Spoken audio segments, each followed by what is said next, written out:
This is Land of Havilah, this time with a book of the Bible called Daniel. We'll read the entire book, and every few verses we'll explain. We read from the World English Bible because it's faithful to the original Hebrew and Greek, and it's not copyrighted, so we can broadcast it without legal issues. Our name Land of Havilah comes from Genesis 2:11. It's a place with all the good stuff. Now Daniel chapter 1, verse 1. In the 3rd year of the reign of Jehoiakim, king of Judah, Nebuchadnezzar, king of Babylon, came to Jerusalem and besieged it. The Lord gave Jehoiakim, king of Judah, into his hand with part of the vessels of the house of God, and he carried them into the land of Shinar to the house of his God. He brought the vessels into the treasure house of his God. The king spoke to Ashpenaz, the master of his eunuchs, that he should bring in some of the children of Israel, even of the royal offspring and of the nobles, youths in whom was no defect, but well-favored and skillful in all wisdom, and endowed with knowledge and understanding science, and who had the ability to stand in the king's palace, and that he should teach them the learning and the language of the Chaldeans.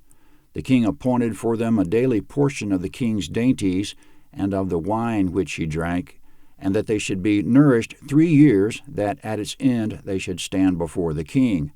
Now among these were of the children of Judah Daniel, Hananiah, Mishael, and Azariah. The prince of the eunuchs gave names to them. To Daniel he gave the name Belteshazzar, to Hananiah Shadrach, to Mishael Meshach, and to Azariah Abednego. Comment: Nebuchadnezzar in verse 1 was the mighty and sovereign king of Babylon. In 605 B.C., he set siege to Jerusalem. King Jehoiakim surrendered without much of a fight, and he became Nebuchadnezzar's vassal. It wasn't just Judah. Nebuchadnezzar conquered everywhere he went and took ownership of all the nations and kings of the Middle East with absolute power. In verse 2, God intended for Judah to be conquered, quote, "The Lord gave Jehoiakim, king of Judah, into Nebuchadnezzar's hand," end quote. In verse 2, Nebuchadnezzar removed precious religious objects from God's temple in Jerusalem and took them to Shinar, which was his homeland in lower Mesopotamia, about 900 miles away. He put the objects in the treasury of his own God. In verses 3 and 4, Nebuchadnezzar took captives, the offspring of Judean royals and nobles. He sent them to his homeland and made eunuchs out of them. It's a tremendous amount of leverage over a king and his nobles to hold their sons captive. This should put Judea in the palm of Nebuchadnezzar's hand for quite some time. The captivity of 605 fulfilled a prophecy that Isaiah made more than 100 years previously. At the time, Babylon wasn't even in the picture, and Isaiah told Hezekiah, king of Judah, that the Babylonians would, quote, "take away your sons who will issue from you, whom you shall father, and they'll be eunuchs in the king of Babylon's palace," Isaiah 39:7. Sons in Hebrew either means sons or male descendants, and it was male descendants in this case. The youths in 605 would have been in the generation of Hezekiah's great-great-grandsons, approximately. Anyway, in verse 3, Nebuchadnezzar's man in charge of the eunuchs was Ashpenaz. In verse 4, Nebuchadnezzar ordered Ashpenaz to identify and take captive youths of the royal officials and nobles in whom was no defect, well-favored, skillful in wisdom, and endowed with knowledge, understanding science, who had the ability to stand in the king's palace, and that he should teach them the language and learning of the Chaldeans, end quote. So these youths already had a privileged education in Judah, and they were excelling. They were the brightest of the bright and most favored, who will now be trained in all things Chaldean. Nebuchadnezzar will raise them up to be advisors. As eunuchs, they won't be able to overthrow Nebuchadnezzar and build a dynasty of their own. Who would they leave the kingdom to? All the more reason to be faithful to Nebuchadnezzar. In verse 5, Nebuchadnezzar gave Ashpenaz, the master of the eunuchs, 3 years to get the boys in shape to, quote, "stand before the king," end quote, as part of their indoctrination to foster their devotion and allegiance to the king, to make sure the captives were happy in service and didn't have any aspirations to do anything else. The king fed them royally and gave them the best wines. No telling if the meat was sacrificed to the Babylonian gods or if the wine was dedicated to their gods, but certainly a Babylonian diet would not conform to the law of Moses. In verse 6, among those taken captive and made eunuchs were the four boys, Daniel, Hananiah, Mishael, and Azariah. They'll get a world-class education in the literature and language of the Chaldeans in verse 4, no doubt including religion, magic, soothsaying, and so forth, subjects anathema to the boys because it'll turn out they're faithful to Yahweh. In verse 7, the master of the eunuchs renamed them because their names were offensive. Daniel means God is my judge. Hananiah means Yahweh has favored. Mishael means who is like God. Azariah means Yahweh has helped.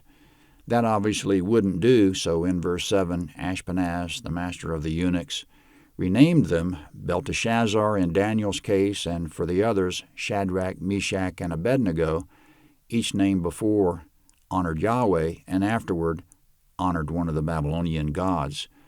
There was nothing the boys could do about any of this. They couldn't keep their religion, their diet, their god, their nationality, their names, or even their body parts. On the bright side, all they had to do was play along and they could revel in luxury and power. Speaking of the food they were offered and how it didn't conform to the law of Moses, verse 8, but Daniel purposed in his heart that he would not defile himself with the king's dainties, nor with the wine which he drank. Therefore he requested of the prince of the eunuchs that he might not defile himself. Now God made Daniel find kindness and compassion in the sight of the prince of the eunuchs. The prince of the eunuchs said to Daniel, I fear my lord the king, who has appointed your food and your drink, for why should he see your faces worse looking than the youths who are of your own age? So would you endanger my head with the king. Comment in verse 8, Daniel purposed in his heart that he wouldn't defile himself with the king's sumptuous food and drink, so he tried to convince Ashpenaz to let him eat his own diet. Daniel purposed in his heart, which is to say he made a commitment, a resolution. He took a stand. He determined he would never abandon his position come what may. If he could be persuaded by threat of execution to abandon his faith was no good. Therefore, he knew his principles had to be a matter of commitment to the death, and it was pretty certain his commitment would kill him, but that was okay. In verse 9, God made Daniel find kindness and compassion with Ashpenaz. In other words, God instilled in Ashpenaz a liking for Daniel. Ashpenaz sincerely wanted to help, but said he couldn't because it would endanger his head with the king. Ashpenaz was a dead man if the boys weren't fat and happy and starting to become addicted to their privilege. Since Ashpenaz wouldn't agree, coming up, Daniel petitioned Ashpenaz's underling, who was directly responsible for the welfare of him and the other three. Verse 11. Then Daniel said to the steward whom the prince of the eunuchs had appointed over Daniel, Hananiah, Mishael, and Azariah, Test your servants, I beg you, 10 days, and let them give us vegetables to eat and water to drink. Then let our faces be examined before you, and the face of the youths who eat of the king's dainties, and as you see, deal with your servants. So he listened to them in this matter and tested them for 10 days. At the end of 10 days their faces appeared fairer, and they were fatter in flesh than all the youths who ate of the king's dainties. So the steward took away their dainties and the wine that they would drink, and gave them vegetables. Comment in verses 11 to 16, the boy's immediate caretaker agreed to test them for 10 days with just vegetables and water. There's nothing in the law of Moses against that. Wine was okay in the law of Moses, but perhaps the Babylonians attached some religious significance to it, and therefore the boys wanted to avoid it. This would avoid even the appearance of submission and capitulation, which was important. Quote, although a sinner does evil 100 times and may lengthen his life, still I know that it will be well for those who fear God, who fear him openly. Ecclesiastes 8:12. In verse 15, at the end of 10 days, the boys looked very good, and their supervisor said, vegetables and water is all you get from here on. God was stepping in and making the boys fat and happy without the king's food. God didn't need any help making them fat and happy, thank you very much. As a consequence of their faith and steadfast resolve, verse 17, now as for these 4 youths, God gave them knowledge and skill in all learning and wisdom, and Daniel had understanding in all visions and dreams. Comment, God gave them knowledge and skill in all learning, wisdom, and in Daniel's case, in understanding all visions and dreams. This is going to make the boys highly useful, even though their religion is so distasteful and outright provocative to the gods they fear. Nebuchadnezzar thought he could reward the boys and keep them faithful, but it turned out Yahweh was better passing out rewards than Nebuchadnezzar was. The boys' knowledge, learning, wisdom, and supernatural abilities will make them too valuable to mistreat, not to mention that anyone who mistreats them will answer to Yahweh, they'll soon learn. Verse 18.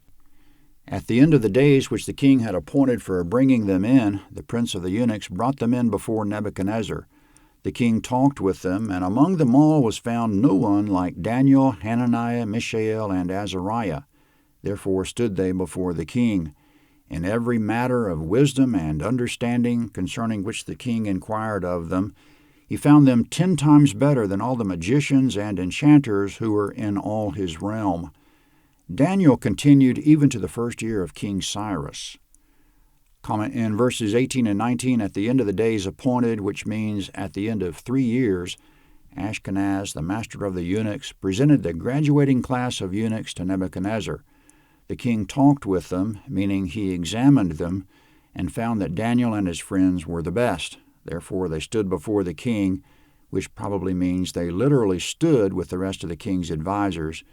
It would be inappropriate to sit in the king's presence, and they waited to answer whatever question the king might ask from time to time. In verse 20, they were 10 times better than all the magicians and enchanters of the realm. To be clear, the boys weren't magicians and enchanters. The other advisors were. Yahweh made the 4 of them 10 times better in every matter of wisdom and understanding. 10 times there is 10 hands in Hebrew, which more literally means any one of the 4 of them was as good as 10 of the others put together. In verse 11, Daniel continued even to the first year of Cyrus, which means he served at least 66 years. Cyrus released the Jews his first year, so Daniel's service, being taken captive in 605 and serving to Cyrus's first year, that means Daniel's service corresponded exactly with the Jewish captivity start to finish. Daniel 2 is next.